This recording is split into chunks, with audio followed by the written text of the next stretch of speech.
When I started here, I went through this proof of concept, looked at a couple other tools, and had no idea what Serval was, hadn't heard of it, but I figured we'd take a look. And I met with Jake, and he started explaining what they were building and why, and I was immediately hooked. It just kind of clicked, and in short order, I understood where I can take it as well. Most ITSMs are very asynchronous. You open up a ticket, you see it in queue. How do you know it's being escalated? How do you know it's being worked on? With Serval, you're actually interacting with it. It's actually refining that request, and it'll go back and forth until it understands what the question is, and then from there be able to process that. The interesting thing here is, in the past, this would require quite a bit of rules to be made, whereas now I can give spoken word guidance, stitch it together with an authorization, and bind that to some groups, and you have your logic. We've actually leveraged Serval to be able to determine who has access to what.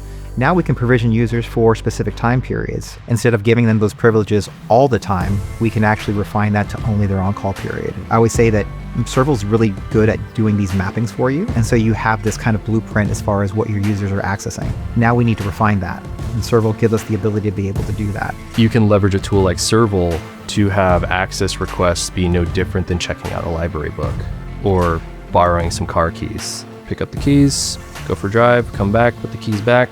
That's it, and it's that easy. From a security perspective, I love it because we're not over provisioning. From a user access perspective, our GRC people are, thrilled with it because now they can do proper user access reviews. You're coupling all the lessons we've learned from authorization, you're bridging it with AI, and then you still have those safety mechanisms around hard-coded authorization approval logic. Serval builds that glue between that problem resolution. The back and forth of someone asking for something and not providing any context, and us having to respond back after we notice it and waiting for them to respond.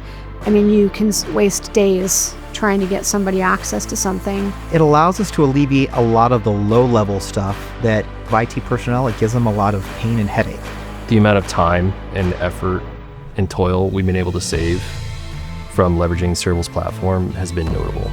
It's one of those force multiplier scenarios that you hope to find working with an early company, where it's like, I give you $1 and you give me $2 in return on investment. And so my general experience has been optimism that my life's gonna be easier and I'm gonna be able to build things really that are only limited by my creativity.